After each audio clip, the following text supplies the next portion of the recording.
Howdy folks, welcome back. Look what we got behind us here, Cub Cadet 128. I was at an auction sale the other day and looking for something else, and nobody was bidding on this, so I brought it home with me. Who can pass up a Cub Cadet, right? What am I doing with it? Stay tuned, I'm going to show you. Let's go. Alright guys, so I know what some of you may be thinking right now. Luke, you said you weren't going to build any more pull tractors this year. You didn't have time. And I don't. But I went to this auction sale. The weather was really nice. Pulling season's almost here, and nobody was bidding on this. So how could I let it go? I just couldn't help myself. So make sure you watch all the way through, and you're going to see at the end what's going to happen with this. I am going to get it ready for pulling. And then at the end, I'm going to tell you what I'm going to do with it. All right, so let's go. Let's get ready. All right, folks, so I've jumped ahead a little bit. I've removed the fender pan. And I had a set of older pulling tires that I've used them on one of my modified machines. So the reason I'm taking the fender pan off is because there's the size that you had before. See the difference there? We're 1.5 inches or better higher than we were before. So it's going to rub. There's a little interference there. I think we're going to have to. I'm not sure how. I don't know how the other guys do it, whether they raise it or whether they cut it out or what they do, but I think I'm just going to put some shims under here and raise that slightly just to clear. The other thing that I'm going to need to do is add some spacers on the hub to bring the tire out this way, just 1 inch maybe, because it interferes. It's going to interfere in here with the inner fender. So rather than cut it, I'm going to bring it out with a spacer. So I have some off another old machine that I had. So in order to do that, I'm going to switch from these wheel bolts to studs, threaded studs, and then use nuts. So you can put the threaded stud in, Loctite it in, slip the spacer on, and then throw the tire on it. It's much easier to do. You don't have to do it that way, but I find having studs, excuse me, a lot easier for removing and putting the tires back on. Those bolts they can be a little trickier. If you want to do it in a hurry, it's a lot easier with studs. So I've had to order the studs and the nuts, so I'm waiting on those. So I'm just mocking it up like this so that I can see where's the fender going to sit, how much shim do I need, where's it going to end up sitting in the end. So that's what we're working on right now. Alright guys, so here's what I ended up doing in here. See, there's 4 spots, two at the front here and 2 back here, where this fender pan bolts on, and I just shimmed it up there with some washers, like, well, maybe 3/8 of an inch, I'd say. And that's about it. And it actually works quite well. There's the gap we have. It's not very much, maybe 1/4 of an inch, and that's okay. I have many machines like that, and they're fine. You want to keep that as close as possible anyway. You want to keep your center of gravity low when you're sitting in the seat.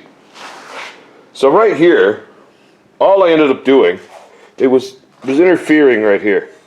Now I don't know what most guys do here. They cut that and re-weld it or what, but all I ended up doing was just taking the bolts out where it mounts here. There's a couple pieces of angle iron underneath where it bolts to. If you unbolt it and push that, it just puts a little twist on that, just enough to make it clear. So it clears, about the same as the top, which is cool. I'll show you the other side because I haven't done it yet. So that's the way it normally would sit. It sits there, bolts on, and you see how it's touching. So all I ended up doing was just shoving it over like that. I trimmed a little bit off right here so it would go a little closer. Push it over, clamp it down, then drill a new hole. And then that gives you the clearance between the tire and the fender. So I just left that side so you can see how I did it. There's lots of flex in it, eh? So that's how I ended up doing that. So this side is done and ready. I'm going to finish up the other side, and then we'll move on to what's next. All right, folks. Now we've got our fender pan taken care of. We are going to focus on the hitch now. So there's the old hitch that comes with the machine, so you can tow a little garden trailer around or whatever. Now you could use that if you really wanted to. You'd need a bigger hole, obviously, but what we're going to put on here is an adjustable hitch. Now they do make, there's some aftermarket places like Midwest Super Cub and places like that make real cool ones that actually already come with this plate. You can just unbolt that plate and bolt the new one on. It has this fancy adjustable hitch. They're pretty cool, nice and shiny. They look awesome. However, I don't like shiny stuff, and I like doing things myself. So we're going to make our own out of a couple pieces of angle iron, some threaded rod, piece of 1/2-inch flat bar. All we got to do is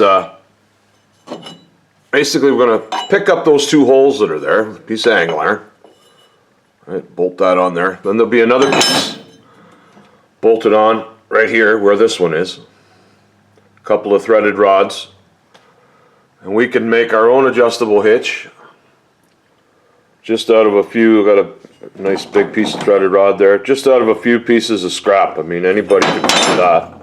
All we got to do is drill a bunch of holes. So let's lay out our hole pattern and get at it. All right, so we're going to drill, we'll lay out these two holes on our angle iron first. So I measured the center to center distance on those two bolt heads. And over here, so the center to center distance is 4 3/8, 4.375. All right. My angle iron is 6.5 inches wide. So the very important part here is the center to center distance between the two holes, because that's where it has to line up.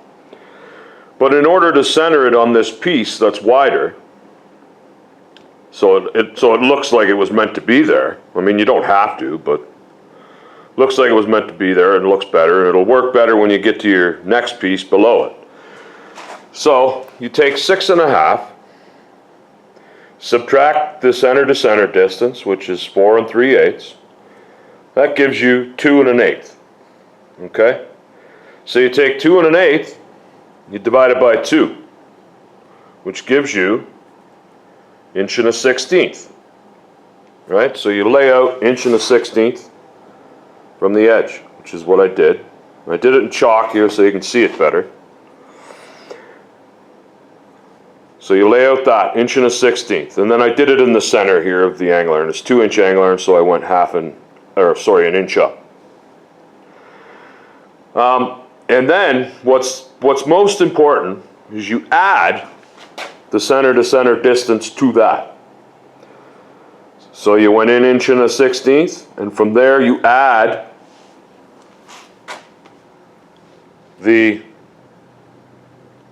4 3/8. Which gives you 5 7/16. So that's where you set your square from the edge. You want to work off one edge. It's more accurate that way.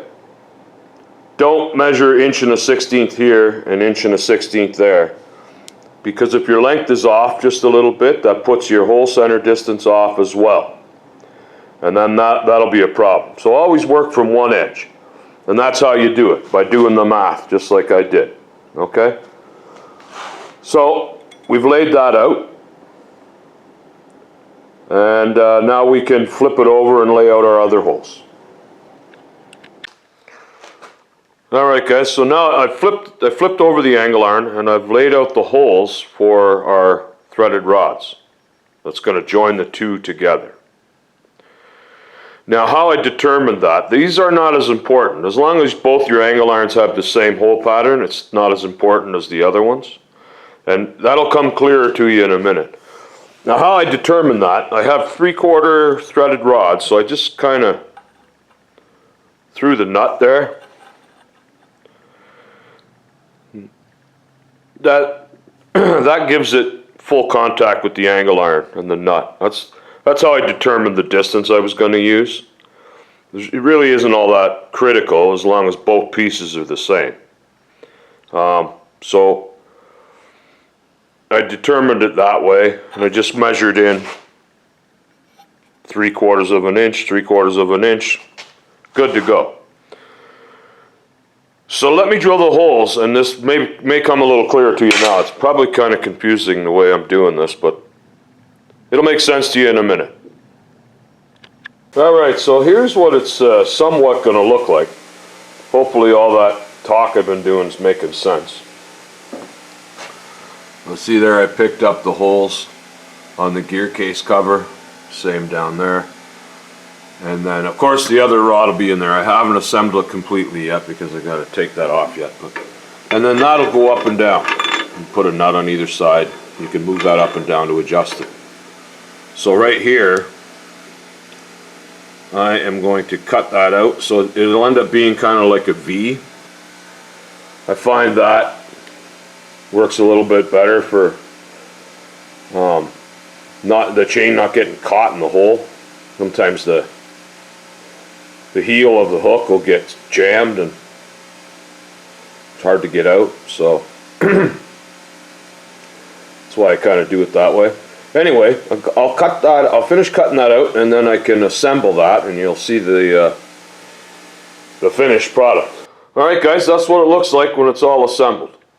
So there's your adjustable piece, right? You got a nut top and bottom, so you can just cinch the nuts up at whatever height you choose.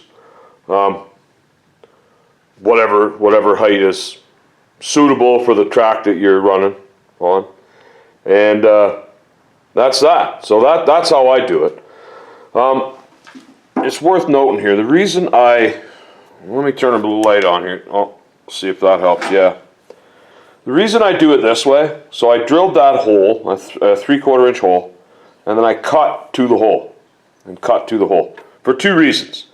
It's easier to cut to a hole than it is to nowhere, and because that's where your hook's going to be, if you leave that a sharp corner, it has much better tendency of cracking at the sharp corner. If you have a nice radius there, that's less likely to happen. So that's the other reason I do it like that. So there's lots of other ways of doing them, guys. You don't have to do it this way. This is, you know, lots of the guys that I've seen that make their own do it all kinds of different ways. That's just the way I've always done mine, and works out well for me. Alright, so that's the hitch done, so let's move on to the next item. Okay guys, I figured I would clean my lift off all that oil that slopped everywhere, so I moved the tractor down here and I took the opportunity to give it a weight. So what I've done is I have a bathroom scale under each wheel, and I've added it up. You know, kind of like the MTO does with a truck, a mobile on the road. They can weigh each axle and give the guy a fine. Now, keep in mind here, these are just cheap bathroom scales from Walmart. They're not super accurate. What I did discover here is that you definitely want to be on as level a piece of floor as you can find. That'll give you better accuracy, of course. I think you know, this may not be super accurate, but it's gonna get me close. It's closer than guessing anyway. So you just zero all the scales before you slip them under the wheels, and then take your Piper, cut it out. Off you go. Go on. Pretty friendly. Strange cat. Animals generally don't come near me, but this one seems to like me. Anyway, take all your weights that you get. So you zero it, slip it under, let it down. So I wrote them down on the bench over here, just because I'll forget.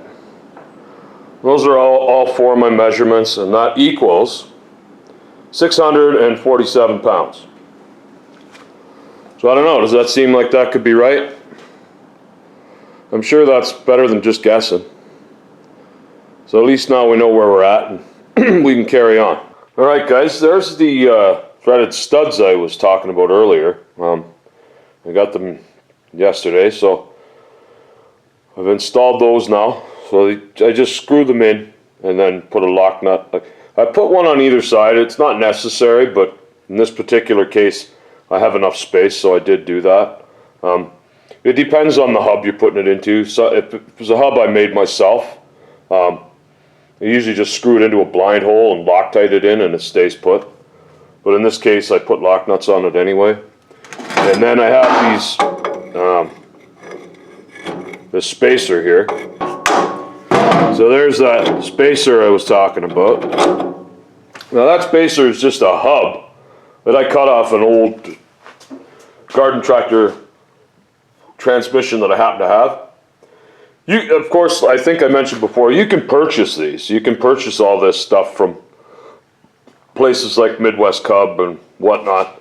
You can buy all the things you need to get one of these machines ready to pull. However, I happen to have that, so I did it myself. I've already done the other side. So that's what it looks like when it's on. That hub, that spacer has the same hub center as the rim, so that works out perfect. And so now all you need are wheel nuts, which I purchased these as well. So it's so much slicker. Just slip the rim on, put the wheel nuts on. Done deal. So the next item that we were working on today was wheelie bars. You need to have wheelie bars on it. So this is very similar. What I'm doing here is very similar to how I think a lot of the guys do their Cub Cadet type pull tractors. You can also purchase these. They have some really nice fancy ones that have, you know, International Harvester cutouts in them and whatever. But I made my own. I just picked up two of the holes that go into the side of the axle case. Now these pieces of aluminum that I used are probably a little thicker than they need to be, but it was what I happen to have, so that's what I used. I'm not quite done with those yet. I gotta go pick up some threaded rod to mount them. I'm gonna mount some small wheels here and then have a piece in between that kind of cinches it together. All right, folks, there's our wheelie bars done now. I got some wheels on it. That's ready to go. Hitch is ready to go. We got our spacers in, so now there's plenty of room between the tire and the inner fender. I threw a weight bar on here. Now, weights is, at least for me, weights is one of the toughest things. Of course, you can buy weights that are suited to these. That becomes quite costly if you're going to buy them. So this is where you need to be resourceful if you don't want to spend a lot of money on weights. So this is sort of what I've been doing on most of my machines. I just use a piece of 1x2 tube. I bolted it on, so you can remove it if you want, if you find something different. And these are the style of weights I have. It's just old junk pieces of flat bar that I found in the scrap. You know, if you have that ability, that's a good way to go. If you're not afraid of spending some money, you can purchase the weights, and they look cool because they all look the same.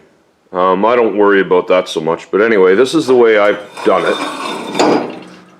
So you can slide them off, throw a pin on the end so they don't come off. I put one on the front as well. You never know when you might need some weight on the front. Depends on the track that you're on, of course. So we have that ability if we need to.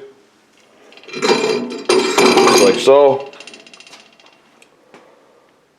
Threw a piece of aluminum in there. The grill was missing on this, so I threw an aluminum piece in there to kind of finish that off. And then lastly, I got a shifter lock here.